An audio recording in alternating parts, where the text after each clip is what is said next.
It's December 1st, and the holiday shopping season is well underway. And if it was December at any time between the early 70s and the early 2000s, you'd probably be at the mall right about now. After all, malls were the centerpiece of commerce and social life for many suburban communities during that time period. And whether or not they are still standing, their existence acts as great reflections of time and place.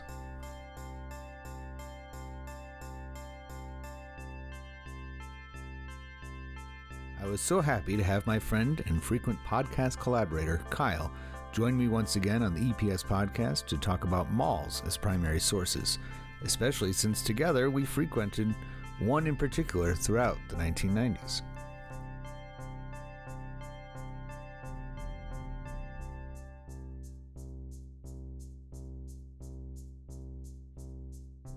So welcome back to the EPS podcast where everything is a primary source.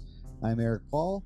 You can find the show, well, you already found it if you're listening to it, but on all forms of podcasting sites, Spotify, Apple Podcasts, the website, www.epspodcast.club, and on social media, especially on Instagram, that's where you'll find me. I'm joined today once again by Kyle Lincoln. He's my good friend from high school years, and actually even before that, right? We were on a basketball team back in like seventh grade. I know, yeah. Long time. That was actually so many moons, I can't count them. I think that was actually a pretty monumental year that we played basketball together because we played for the YMCA, and that was in 1991 or 2, yeah, which was the centennial of basketball being introduced to the world, and at the YMCA. So yeah, we were part of it. We didn't realize it at the time, even though our T-shirt said 100 years on it. But we're not here to talk today about the YMCA or basketball. I guess we could, because everything is a primary source. But instead, we're going to be talking about something that I've been meaning to get around to for a while, and that would be the mall. And I know that there's so much there. We could really, and I think it's pretty obvious why malls were created in the first place and all that.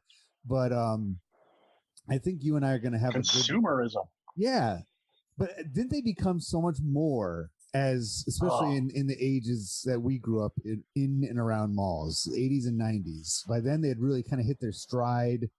And sadly, we saw that as like the last, kind of like the pinnacle of their greatness. When you think of the mall, and they still exist, they're kind of deserted now, but when you think of the mall, what sights, sounds, smells comes to mind for you? Well, the smell of the food court, right? Yep. Like all those different things going on. The sound of kids crying, kids laughing, parents screaming, people talking,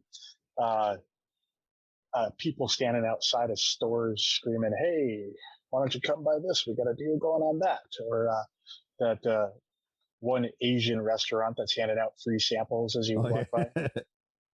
It's like going to Sam's for lunch, right? Right. Gotta especially pass it a couple of times, get some teriyaki chicken, and keep walking. And then do a lap, and then come back and have a little bit more. And I'm pretty sure I did take that. Your hat off, so you... Yeah. Oh, yeah. They wouldn't recognize you, because I know you and I share in this that we could and did spend all day on a Saturday at the mall. Oh, absolutely. It was like we were part of a generation, right, where everybody claims that the TV was our babysitter. Right. Well, that might have been true during the week, but on the weekend, the mall was. The mall. And I remember hitting that age because I remember growing up, going to the mall, but parents were always there. But I remember like the first time I was probably like 13 or 14 that they agreed to let me go off with my friends, or like I think they kind of weaned off of it by letting me and my older brother go down to like service merchandise to play the Super Nintendo that was set up there. Yep. And they knew it'd be occupied there, and we were like, oh great, free video games.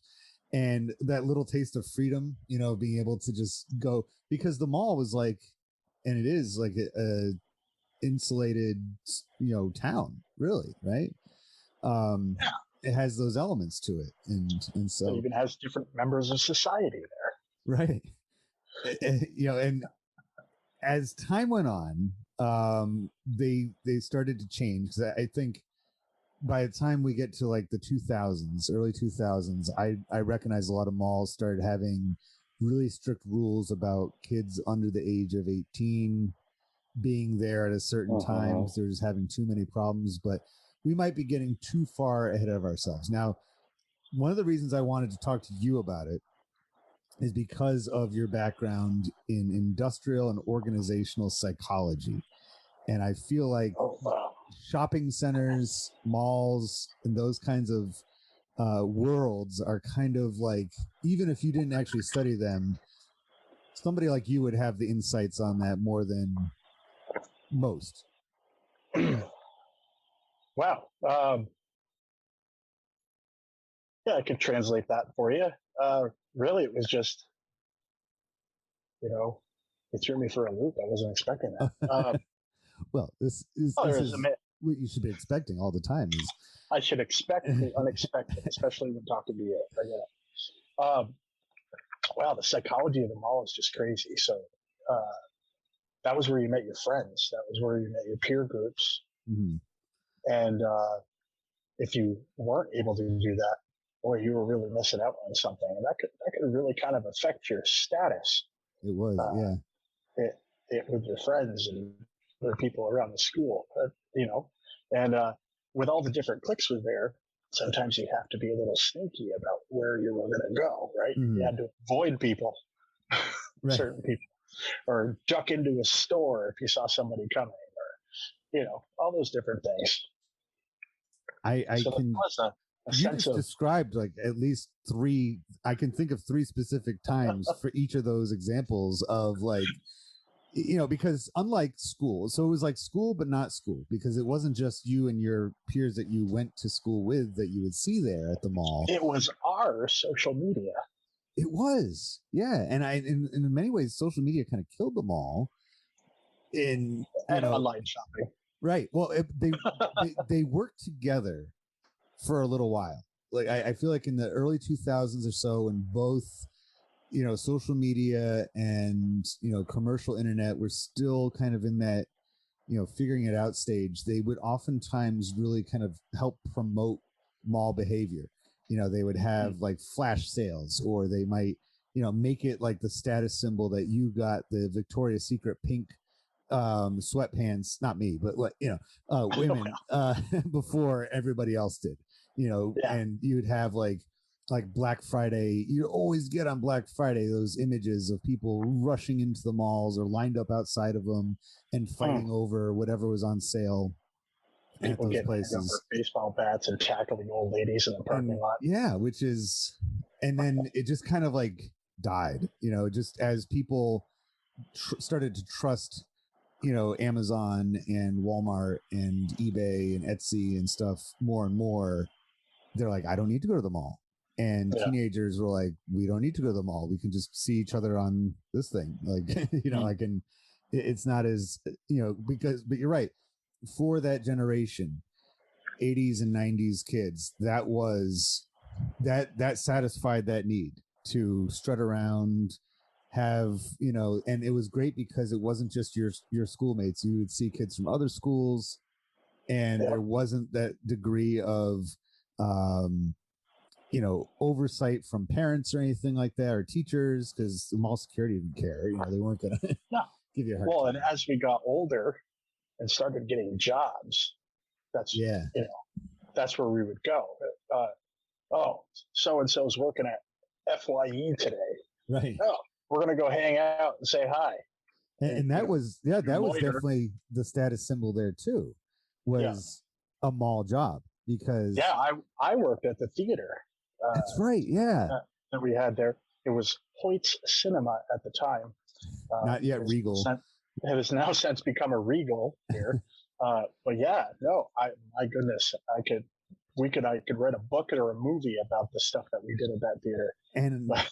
And that was like the highest status in the mall too.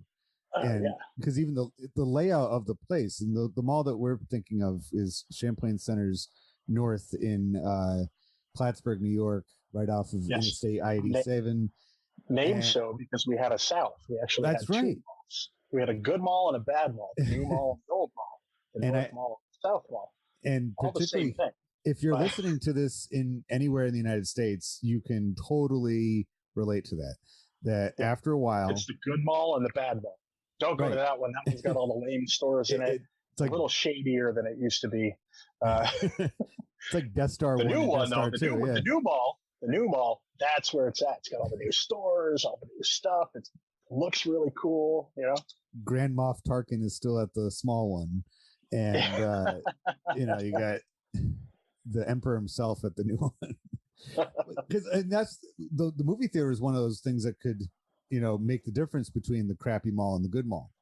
Yeah, you know, because if they had the movie theater attached to it, that immediately improved the you know, because more people are going to be going there. Absolutely, because I remember the old mall had a movie theater in it too. It did. But once it was right next to the Gold Mine Arcade. Anyway, cool. But like when the new mall opened and that new theater came in, boy, people went to that one. Yeah, because it was like a Cineplex. It had all these screens. Yeah, and then that old mall theater closed. So why don't we? Because you know, we could easily just go on tangents about these little anecdotes, and they will be organized in such a way. I'm going to actually skip down on my primary source analysis form to the section that says where was it made and what locations are associated with it. And I think about all the malls that I've always either lived near, because I've lived in a couple different places, mostly in the Northeast, a little bit in the Mid-Atlantic, and almost by a rule, all the malls are near an interstate highway or another expressway of some sort. Yeah. And that makes perfect sense because traffic. Right. And the parking lots at those malls are so big, they could absorb. Now, the one that we used to go to all the time in Plattsburgh is about 15-minute drive from the Canadian border. So it was like in the age of commercial, you know, malls being a big commercial center, it was the most brilliant idea. No wonder there was 2 malls there. Should have been more, because in the late 80s, early 90s, the Canadian dollar was pretty much at par with the US dollar, and all the taxes were so high in Canada that Canadians they'd come buy it. Yeah, they would save so much money. They'd take it out of the packages or wear it if it was clothing, so they didn't have to pay tax on it and go back over the border. Right, and they would save so much, because even after a while, when the dollar value changed, they were like, it still saves on all the taxes that I have to pay if I shopped in Canada.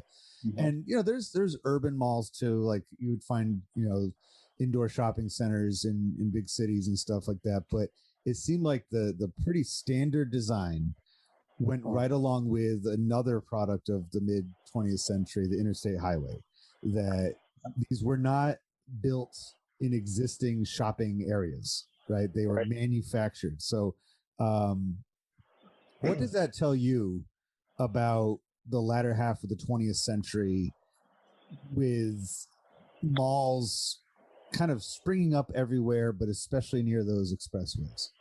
Well, I think we've discussed this, I think, on a couple of the episodes at least that we've done together, about that particular time frame being about excess and convenience and booming economy and me first kind of mentality. So like having one-stop shop, foot traffic, ease of location, I feel like that was it, right? Like, why do I want to drive to a bunch of different stores when I can drive to one place, park my car, and walk?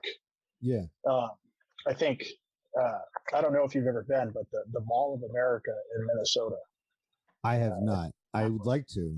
Oh my God, it's huge. The last time I went there, we had the kids. We spent literally 10 hours there. It's 3 floors, an amusement park, some water slides and stuff like that. Yeah. But it's all right in the middle of the mall. Like, did I come here to shop or? Oh Right. wait, there's roller coasters. Oh wait, there's a log loom ride. Okay, course. yeah, let's do that. Let's spend some time doing that. And then you shop again afterwards, and by Right. the time you're done, you need a vacation from going to the mall. I don't want to jump the shark, but I heard that in North Rutherford, New Jersey, there is a new, even bigger mall being built now, Really? which is surprising to me because malls are kind of going away. Yeah. But maybe this is a revival. But I looked it up, and if I can, this mall is being called a luxury shopping mecca. Oh, Now, when I think mecca, I think that's a holy trip, right? Right. Yeah. But this thing's got the mall, right? Mm-hmm. And then it's got an amusement park, a water park, 3 mini golf courses, Wow. and indoor skiing, snow, of course, inside, ice rink, aquarium, and get this, a hotel inside the mall. At the mall. You know, somebody's telling me about. I think in Memphis, Tennessee, the Bass Pro Shop there has something similar where you can actually stay in a cabin in the store. That's crazy. And it's like you just when you think that we're moving away from that as a society, whether it's good or bad. Yeah, like here comes this plane. It sounds like somebody like dusted. It was like 2001, and they put that plan away, and then like forgot about it for a while, and then like, hey, I think it's smart because the mall has been slowly disappearing. Yeah. Now a lot of malls have closed across the country and become dilapidated. Urban explorers. And they become urban explorer sites. Yeah. Or indoor skate parks or things of that nature. So it's just funny to see, hey, well, somebody out there is trying to revive this wonderful piece of our culture. When you were describing all the things in there and then what's also in the Mall of America, it brought back ideas to me that I think by the late 90s, when it seemed like this was just going to be, every malls were it, that's how people are going to, that every mall in the country would be at least a microcosmic version of that it wouldn't just be shopping. It wouldn't just be the food court. Even a movie theater would be kind of bland, that every mall would have some level of, other recreation entertainment because of what they had become. And, a lot of them were filling the gaps of where people were living and working. There were sections of towns that didn't have a commercial sector. And so it was like, okay, let's make this, and like you said before with automobiles, let's make this the destination and you'll spend the day there and you're not just going to, and after a while you might get bored, with the shopping part. And I mean, how many, especially guys, it seems like a guy thing, like I just get in and get out, I don't need to, lollygag. The best thing they ever did to shopping is include bars. Yeah. Husbands can sit down and have a beer and say, go ahead, honey, go do your shopping. I'm going to sit right here. You don't have to look for me. You know where I am. Yeah. My dad did that with coffee. Yeah, he always liked the coffee shops, and he would just sit there and he's like, I don't feel like walking the mall and dealing with all the stuff I don't want to deal with. So I'll just, and more time, most of the time, if I was there with just my family, I would just join them and like have a hot chocolate or something and just sit there and kind of people watch, because it was great people watching at the mall. Yeah. And, especially Green Mountain Coffee Roasters. That's the one. Yeah. It smelled so good there and everything. Which at one point was next to a Hooters.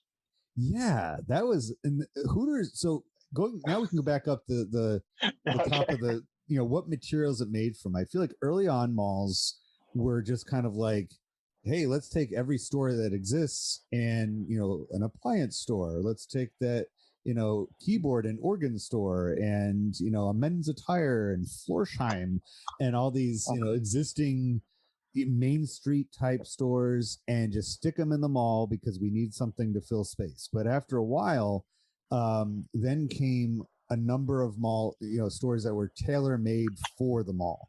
Like Victoria's Secret. I seem hung up about that, but I just watched a documentary about it. So was one of those, stores. Abercrombie and Fitch was one of those stores. Aeropostale, all those. They weren't. That was the one that was so dark that you couldn't see. It was one of them. Costed by clone or Hollister was another one too. Yeah, Hollister, that was the one that you'd walk by and just get hit with like a wave of, and that for me was like that was towards the tail end of when I was interested in going to a mall. It was like right around when those stores started showing up, and but so those kinds of places never had a standalone store. It wasn't like they brought them in from the outside. So like the 70s, 80s, 90s, that's like the heyday of the mall when they start putting stores in there that are just for those places. They're designing them all with the anchor stores and they're in mind. J.C. Penney's, Sears, Montgomery Ward's. Yeah. Isn't it funny that Montgomery Ward's is one of those old department stores that got brought back into the mall age, and by the time that you get to that age, they were kind of like the dumpy store. They weren't that good. And so Montgomery Ward's is one of them, but the other one is Woolworth. Woolworth that was more of a strip mall, right? They were rarely in the regular malls, but they owned Champ Sports. I remember when I learned that because which was a mall staple. Yeah, it was a mall staple, and it was like only in the mall, and it was like the glory of the mall. You walk in there, you feel like they had like the scoreboard like you'd see at an NBA game, hanging down, and you're like, wow, this is serious stuff. Move over, Foot Locker. Champ Sports is here, or if you're in New England, Olympia Sports, it's basically the same thing. So yeah, you had all those kinds of places, and that's like, what does that inform you about, 70s, 80s, and 90s that the businesses, the companies are making stores specifically for the mall? Like they couldn't exist anywhere else. That's the wave of the future, right? Malls are the wave of the future. And if people are going to go to the mall, if we try to start this new standalone store and don't put it in a mall, we might not survive. Right. We might not get that foot traffic. Again, fast pace, buy now, charge it now, pay it later, all that kind of stuff. If you wanted people to come into your store and spend money, you needed the most amount of people possible. That's what it was going to be. It's going to be the mall.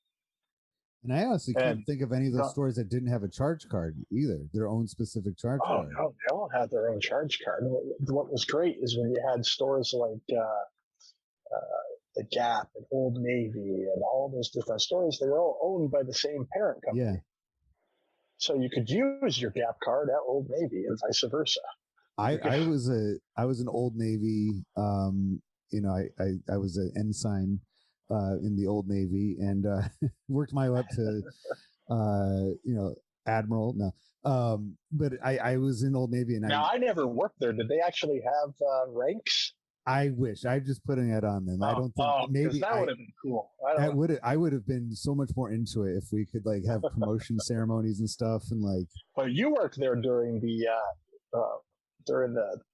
the ska like jive era of Old Navy and Gap, right? And people wearing khakis and white shirts and dancing around that time, because I still hear songs on the radio now and then that I'm like, that's an Old Navy song, some like loud disco song. They would change, and that was actually part of our training. They told us during the training, they're like, studies show that obnoxiously loud music makes people buy faster. And as a psychologist, is that true? I mean, is that something that actually, because it gets in your brain? It's not necessarily just songs. It's certain songs, right? Certain kinds of music, certain smells. And that's why that store, what we were just talking about, is it Abercrombie and Fitch? Yeah, and Hollister and Paxson. Hollister. That's why they did what they did, right?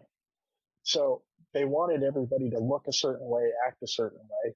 And so if the lights were down low, you couldn't hear what people were saying, and all you could smell was this this scent that was pouring through their store, that's what you wanted. You wanted to fit that image, and so you bought their clothes. So yeah, and I used to get a kick out of, because you were saying before about how Gap and Banana Republic and Old Navy are all part of the same company.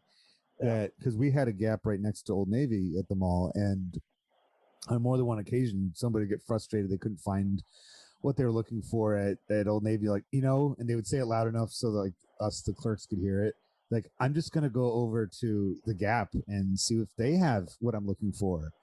And thank you for your business. I'm like, you know what it says on my paycheck? Because it says the Gap, so Gap Incorporated. So yeah, either way, I don't care. That was always kind of funny to me. So, like, yeah, you worked at the movie theater. I worked at Old Navy at some point, and so working in the mall, you got some of those inside secrets in a way. Like, this is how, this is why we exist. This is how I remember the training. I hope I'm not going to get sued by Old Navy for giving this away, but we had our training video where they compared our store to like a supermarket. They said when somebody comes into a supermarket, they are usually going to buy milk and bread, and the way a supermarket's designed is to try to get people to buy more than just milk and bread. So you put it at the back. Right. Put it so you have to go wander through all the snack cakes and all the produce and all the other stuff, and your brain's going to tell you, oh yeah, you might want that, oh you need that. And so our thing was jeans and t-shirts, maybe, I think was their other staple item, and khakis and stuff like that. And again, the whole wall of jeans was in the back of the store. And then as you're going to, and like, we want, an average of 5 items to be walking out the store with every customer. I'm like, man, I always thought as a customer, as a, mall rat, as, just kind of wandering around, I'm like, no wonder they get annoyed when kids, teenagers especially, just wander into a store, goof off for a while, buy nothing, and then leave.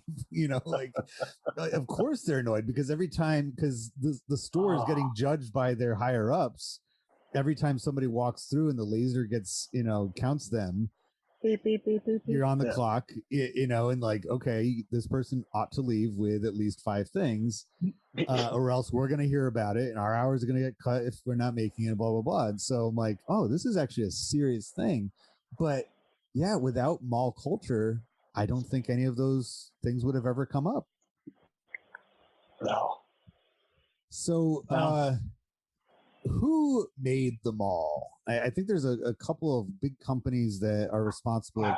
Pyramid was a company that made a lot of malls. And that's who was our malls were. Yeah. They were like a big company that put them out. I'm not, a total expert on this subject, and that's kind of the beauty of this particular show, is that we just kind of, deduce things.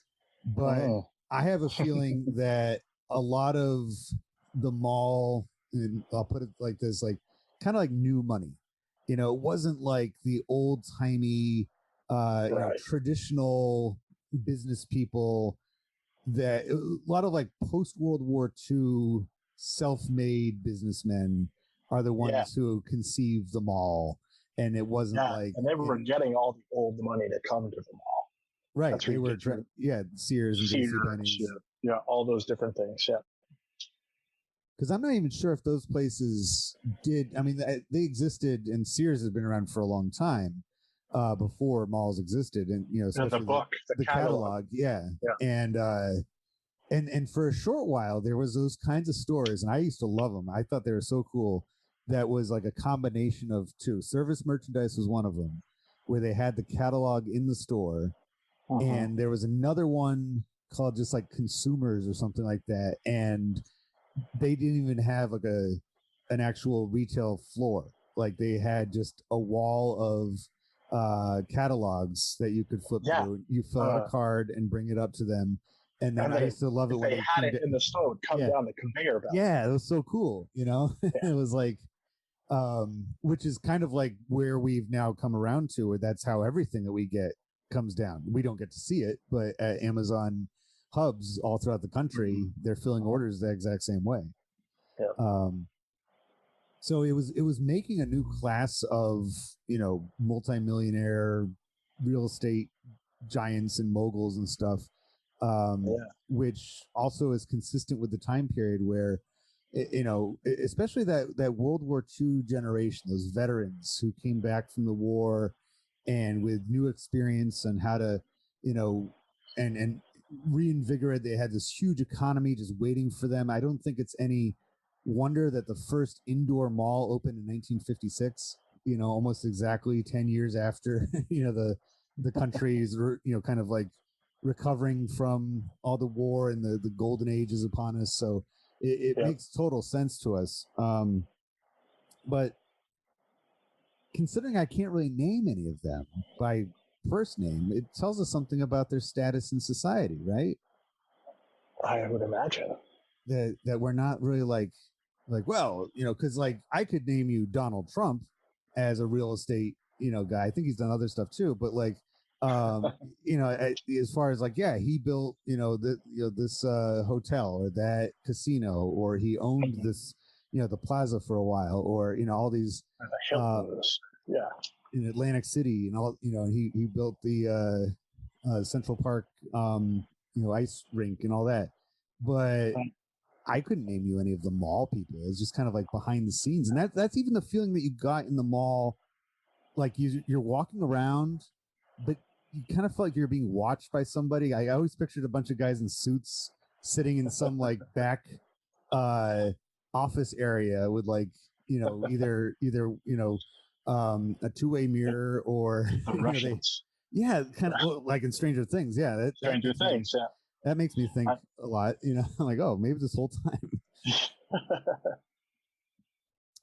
But Stranger Things, I think, was a really good kind of homage to that feeling of being a kid and going to the mall. And I think they represented it really, really well, while also showing the darker side of things, right?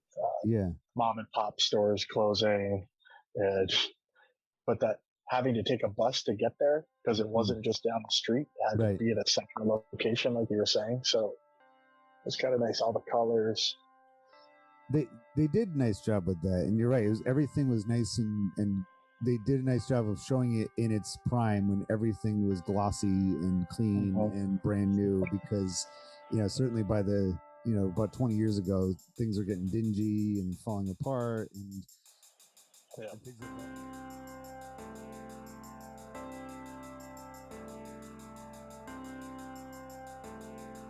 All told, shopping malls did not have a very long life as Americans' first choice for their shopping experience. While some are still doing okay, and apparently others are going forward with development as we speak, attitudes towards malls, their culture, atmosphere, and store offerings have shifted dramatically over the last few decades. And, as usual, when talking about anything post-1995, the internet receives the blame or credit, depending on how you want to look at it. Why put up with the hassle of fighting traffic, looking for parking, walking all over the place, all while dealing with quote-unquote mall rats, if you can just order from the comfort of your home or off your phone? But this is not to say that malls did not have and do not still have their place. They supplied a town center for communities that didn't have one. Malls provided a one-stop destination for all things pop culture. Everything this podcast covers could be found at a mall at one time or another. And if nothing else, malls are great specimens to study a bygone but much beloved era.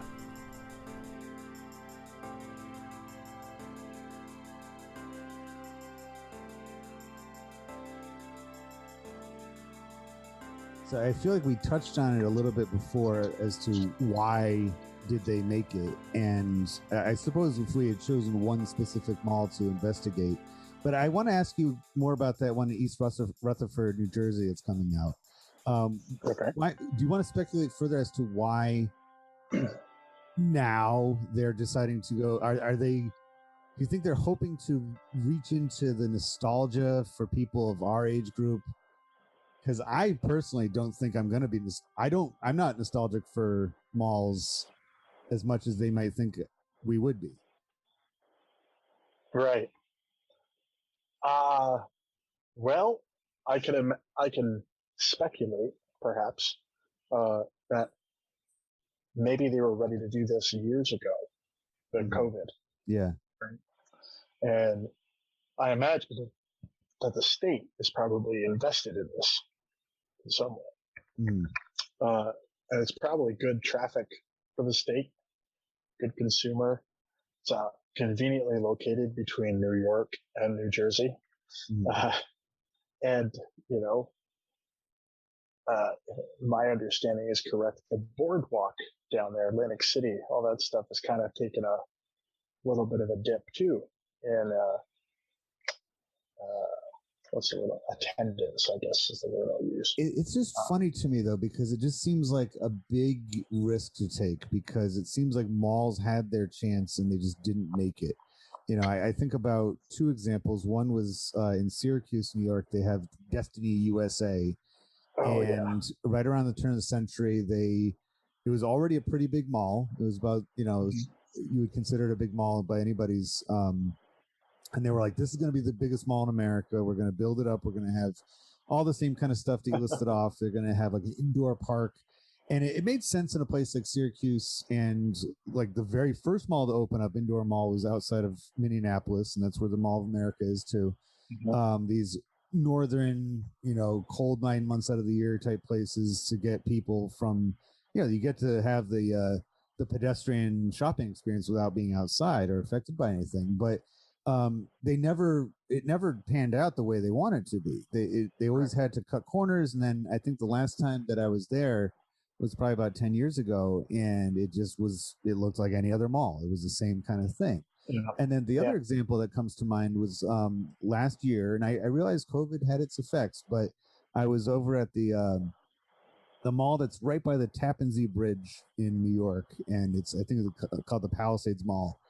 And that one is another like grand titan feeding off of that New York City, customers and, patrons, because it's just it's like 25 minutes north of Manhattan. And you have like you could see it from the highway. It's right next to the highway, these gigantic stores. And to me, it couldn't have been almost kind of sad. There was inside the parking lot and like surrounded by parking lot and surrounded by mall is this African-American cemetery. It was like the black cemetery for throughout the 19th century.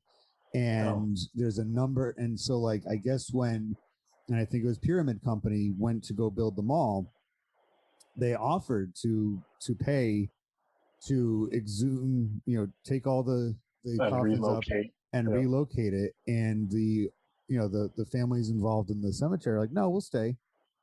And it's funny because like as you're walking around, it's a really beautiful cemetery. It has like and it's like on this huge sloping hill and has like a lot of Civil War veterans are there, and it's like really, But then if you just take a look in any direction, it's like gross parking lot. Here's an old, Dick's Sporting Goods and all this stuff that is just like, okay, it's like that last scene in Gangs of New York where everything's just kind of like grown up around it. And we were there on Columbus Day weekend. And again, I know COVID and all that, but traditionally, that's one of those big weekends. It's early in the school year, long weekend, lots of sales. Nobody was there.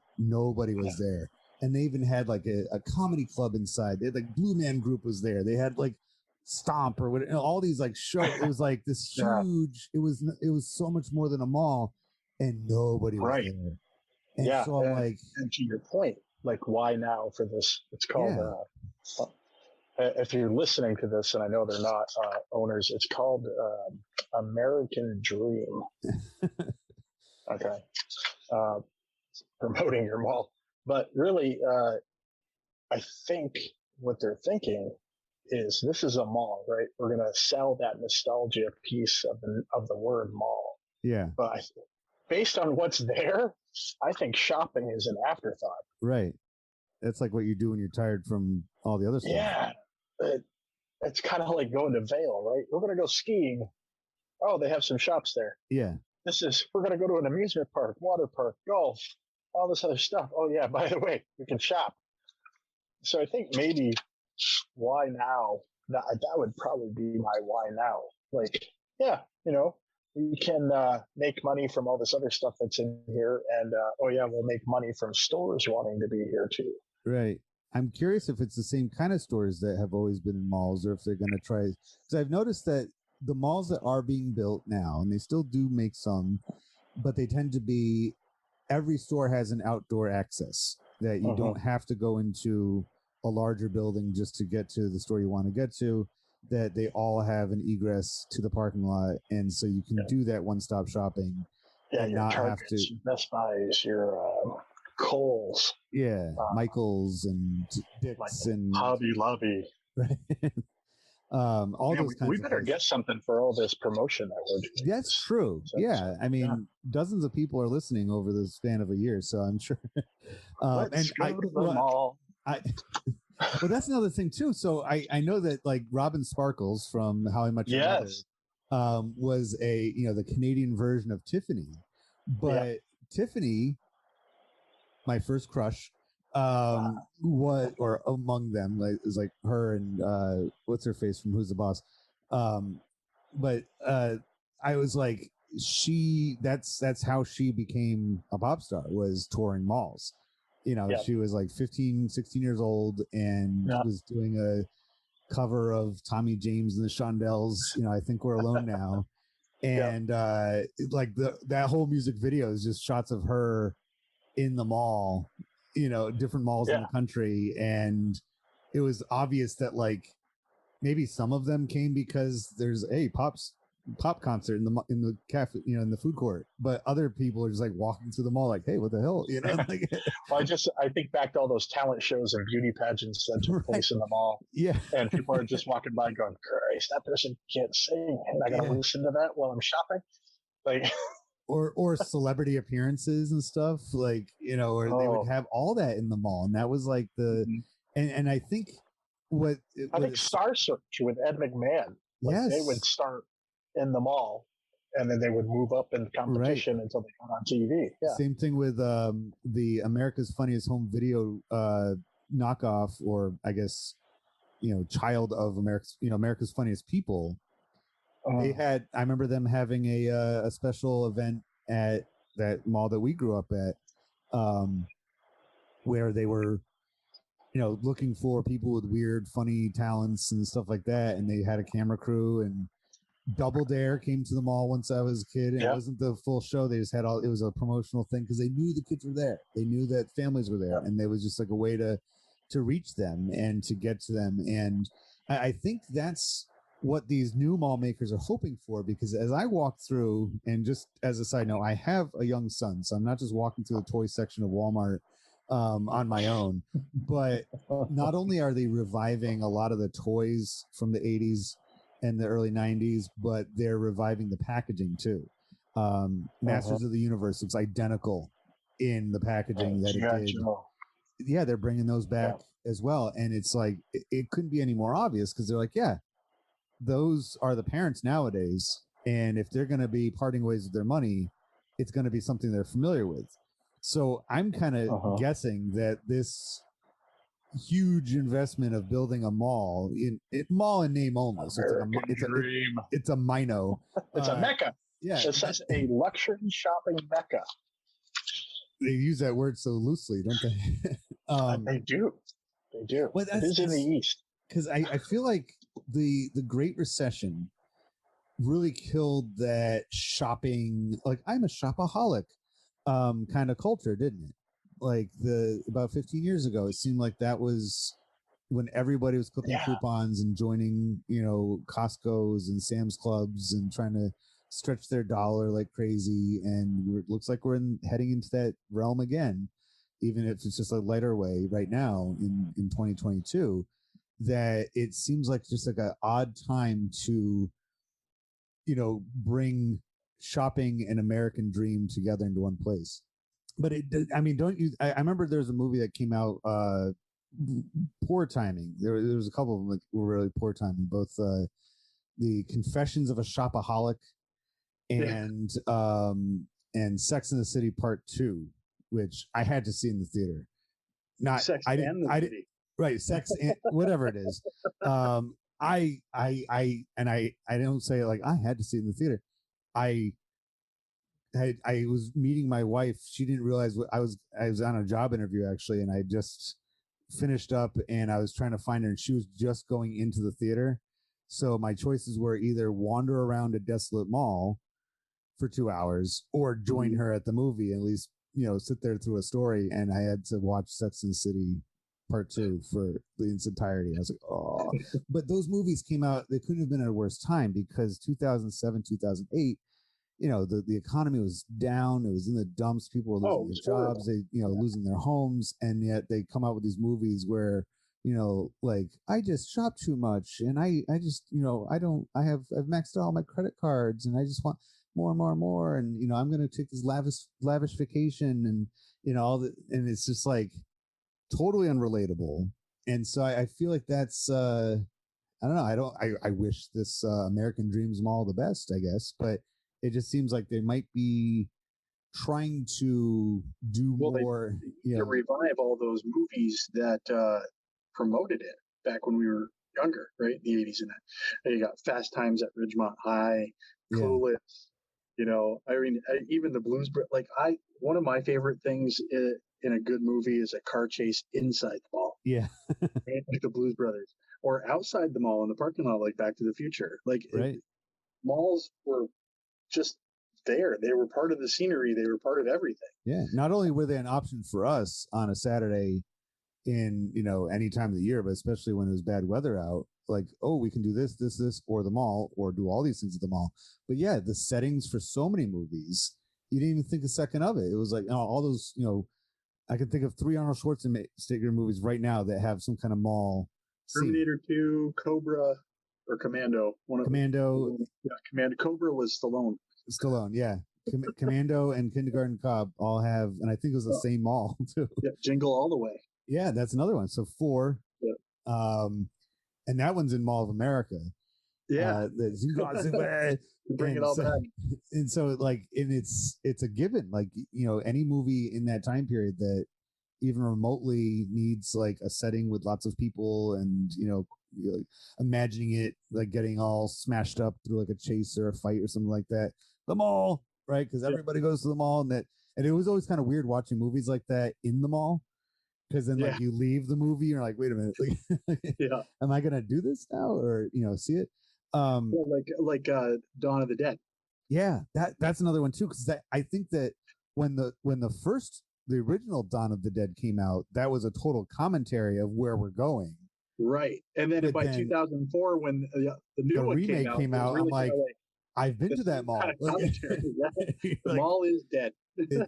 And I saw that one, actually. It was kind of funny because I saw the remake or the update at a standalone theater, like a more traditional, center of town type theater.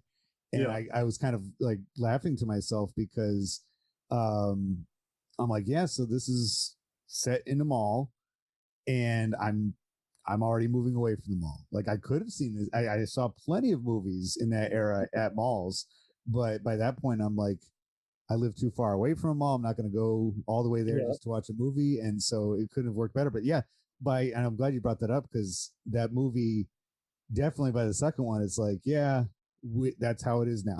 Like, these things are desolate. Nobody's here, and the people that still come to malls are basically zombies because they're just kind of in the mall walkers. But that's mean. But well, that's how a lot of them became that way after a while too. Is it's like they kept them open because you have indoor exercise for the elderly, aging, a population that's getting older. Yes, I suppose that's more and living longer than ever before. So like the boomers and the greatest generation before them were like, getting older and staying healthier longer.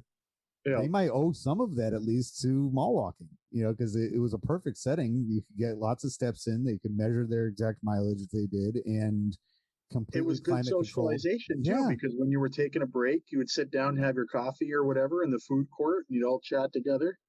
Yeah, I when I worked in the mall, I remember like the early mornings when we had and we had to do our deliveries or not deliveries, but we'd receive the truck would come in. It was I'd be there at 6 a.m. and there was already mall walkers. They didn't care about the stores. The stores meant nothing to them. The only ones they cared about were the coffee shops or any place, the Burger Kings or the Auntie Anne's that would sell the coffee as they went around. Yeah, and they knew when the stores opened, that was time for them to leave. Exactly. That was the end of their day. They were just like, all right, off to bed. And so it's funny because the intended audience or user has, companies will always try to nail their target audience as best they can. But it seems like we, the people ourselves, have made that determination over the years for them. We're the ones saying, no, like, I don't want to shop here anymore. Like you mentioned earlier, I recall when it was so early on that they actually called it e-shopping. When we'd have our morning meetings at the store, the managers would always talk about the sales that we did, and depending on the season, they're like, okay, cyber sales or e-sales are starting to go up, so we really need to push, whatever. Like they're like, we really, and it was so funny to me because I was like, who shops online? In 2002 or whatever. I'm like, and especially clothes. My clothes are going to be here, in stores forever because you can try them on. You don't have to. But now, I mean, it's people still do. They'll order clothes easily off the internet. You can rent clothes now. Yeah, it's crazy. Stitch Fix. Like, I just need this outfit for the evening, and I'll send it back tomorrow. I used to call that the Walmart lender service. I would. Listeners, you shouldn't do this, but I would wear something with the tag on still, and then since they were so liberal with their returns, like, yep, I'm done. I don't need these Wranglers anymore, or Rustlers or whatever. So the intended audience, it's like it's almost after a while that the malls were like 2 steps behind. Yeah. They were, and it's like teenagers. Yeah, they're always going to be there because they have nowhere else to go. And they're the main employees of the mall. Like they're going to keep it afloat. It's kind of like what happened with everything. Like as our generation got older, the need for what we found entertaining wasn't entertaining anymore. Yeah. We talk about the mall now, but it could be applied to just about anything, like Blockbuster. Right. No need for that. No, now we have Netflix or streaming. It's the hardest thing in the world to explain to my daughter that what commercials are. Right. They get frustrated when they call. Oh my God, why so many commercials? And I'm like, back in my day, 1 hour of television had 28 minutes of commercials. It's so funny because we got in such a way about that we would like quote commercials to each other. We still have our favorite commercials. Like I could be like, I could tell you like, yeah, those kinds of things. Or like the like I used to love all Little Caesars commercials. I thought they were great. Yeah, like the baby flying around the house with the cheese, sticking out, and being pulled by the dog or whatever. I thought those are fantastic. And just like the mall, they used to pour, and even MTV would music companies, because MTV didn't air those, they didn't pay for them. They would, they'd be put on there for free. They would invest, the budgets of a pretty substantial movie after a while into making those music videos. I've been watching, on YouTube music videos now, and they're so low budget. Even like the top stars have these like very simple videos again, because they're like, nobody's watching MTV. Like nobody's even watching this on YouTube. And so it's the same kind of thing. Those mall stores used to go out of their way. Like I was mentioning Champ Sports before. Even the video game arcades, they would have, that was the place that you'd see the latest games. And the home version was just a crappier knockoff of what was, the arcade was the only place you could get those kind of games. And now it's just like, we had to buy our starters jackets. Oh yeah. Yeah. Those with the different color pocket and the hood, they were pullover coats with the zipper and your team logo on the back. You had access to the BX on the base, right? Yes. Because they had so for people listening, if you're a military brat, you know the AFES stores, the BX for the Air Force and the PX for the Army, but they had their own brands. They had Athletic Club was the name of the shoes and the shirts and the hats. But after a while, they must have gotten some kind of contract with Starter but they only had certain jackets, like those very famous 1991 era, hooded, pullover jackets were the thing, but they didn't. So you could always tell a base kit because they didn't have a Cowboys or a Bulls pullover. They were rocking a Hornets one. Yeah, Hornets or a Starter, and that was it. Yeah. Like, and that's like pre Alonzo Mourning and Larry Johnson. So it was like you knew that they were, like who's the Hornets? Like, is that a college team? Like it didn't, nobody knew the Charlotte Hornets at all, and so that was like the status symbol that would indicate, I have access to, but it's the lower end version of it. So maybe you can shed some light on the last question or so, the ideas and behavior this conveys. You mentioned at the beginning, from an industrial organizational psychologist standpoint, malls come in different shapes and sizes. I used to like the ones that were more than one floor because I would ride the escalator. That kid's on the escalator. That kid's on the escalator. I was waiting for that mall. Mall rats. And that's another, because that movie doesn't work unless you're familiar with the different, because there's a second mall in that too. They go to the Krabby Mall, the flea market mall. But the layout of these places. Schooner is a sailboat. Does he call me like stupid? Or you know what? There is no Easter Bunny. Thank you, Kevin Smith. Thank you, Kevin Smith. So is there, the layouts of them, they come in different shapes and sizes and, stuff like that. But are they all essentially trying to go with the same thing of like, because some of the malls had like the fake plants inside, so you're like, oh, I'm outside but I'm inside. I don't know how much of an IO perspective I can give on that, but there's definitely a psychological marketing, advertising, and things like that. They're all set up the same way. They may not necessarily have the stores in the same places. One might have a Victoria's Secrets. I did that. It keeps coming up, on the left side of the mall. Single-minded one might have it on the right side of the mall. One might have it on the first floor. One might have it on the second floor. But they're gonna try to lump these things all together, and they're not gonna. They're all the big stores that people wanted to go to, right? Like the anchor stores, we call them. We call them anchor stores for a reason. They weren't all together. They were on the north, south, east, and west side of the building, so that you could put all the other stores in between, so that the people that wanted to go to just those anchor stores had to walk by all of these other places to do it. Now, typically, I've seen it more often than not that the food court is somewhere centrally located in the mall, so that the smell goes everywhere. The mall that we grew up going through had it on one end of the mall. Yeah, that was odd. But it was also one of the only major entrances to the mall too. And it was on the anchor. They're all kind of set up in a way, like you said, with the grocery store, right? We want to get people to go here, go there, so they've got to pass through all this other stuff first.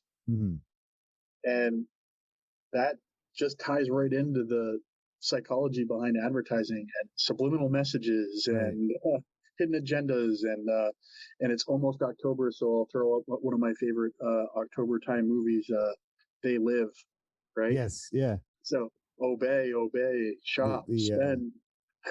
The anti-Ghostbusters. It's like, instead of small businessmen, fighting against the government, it's about anti-consumerism, and all these people everywhere are, the special glasses tell you who's, good and who's not. I think about, it sounds like a lot of this might be mall bashing, but I do have some very, very strong memories, good memories about being at the mall, especially certain times of the year. There's nothing like a mall in their glory days around Christmas time. If any of this came off like sounding like mall bashing, I think we need to like do a second episode to make sure that people don't feel that way. Because yeah, I think I can't speak for you, even though I think I can. Malls have a warm spot for me in my nostalgia pocket and my heart. Not to the point where I'm going to go spend my time and money traveling to see the new American Dream. Although if I wanted to, there's a hotel I could stay there. But I loved the mall growing up. Yeah, it's ingrained in everything that was part of my time frame. Yeah, my generation growing up, and so we loved the mall.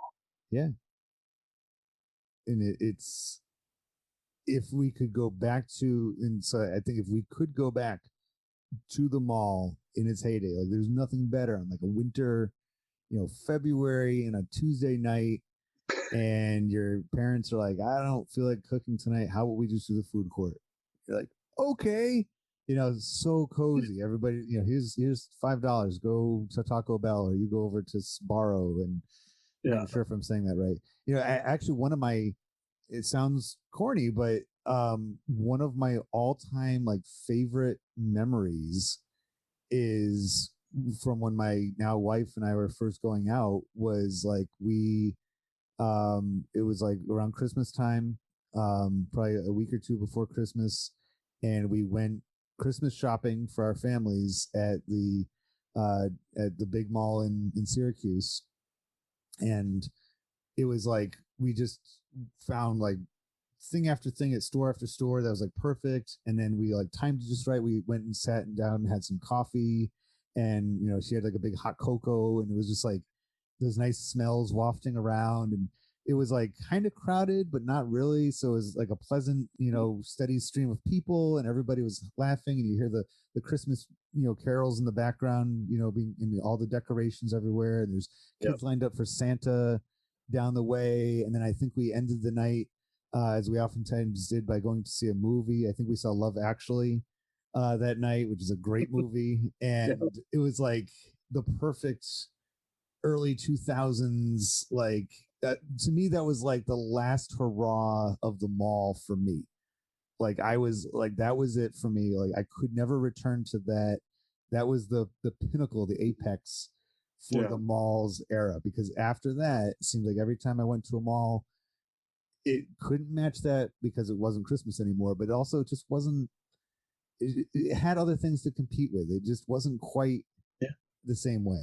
So and now malls are an episode of something on the History Channel, something that our kids will never really truly experience the way that we did. Not the same way. I brought my son to the mall last year for Santa Claus, and it just wasn't.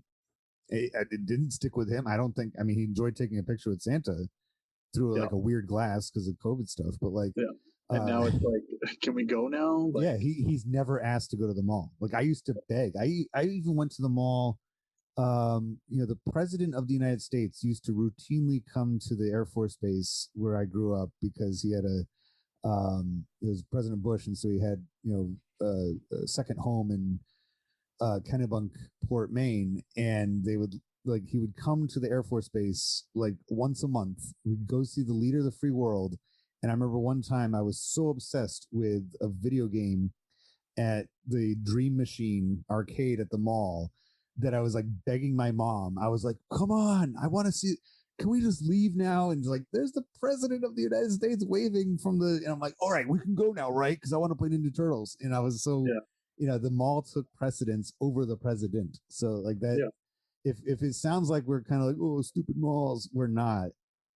They are a great document, like you just said, of an era, not really even just 1 year, but of an era of multiple decades. Yeah, they are a perfect representation, and not just urban explorers. Half a century at least. Yeah, that was, and in our time, that's an eon. That's like a really that's a long time on the throne. So Kyle, thanks for joining the EPS podcast again. Always great conversations. And I love getting together with you, Eric. This is I could throw out any topic, and I'm pretty sure you and I would have a great time talking about it and seeing how it crossed our paths and brought us together in some way or another. So think about another one we can do, and definitely we'll fit it in there. Absolutely. And for all you listeners out there, this is gonna be airing right around Thanksgiving, Black Friday, so you might be going to a mall. You'll be going to the mall. Keeping you company as you're waiting at 4 a.m. for a store to open or something like that. But that's an episode in itself. Yeah, that Black Friday alone is enough to do one. But thank you again for joining and for listening, everybody out there, the EPS podcast. And we'll talk to you next time on the EPS podcast, where everything, including malls, are a primary source.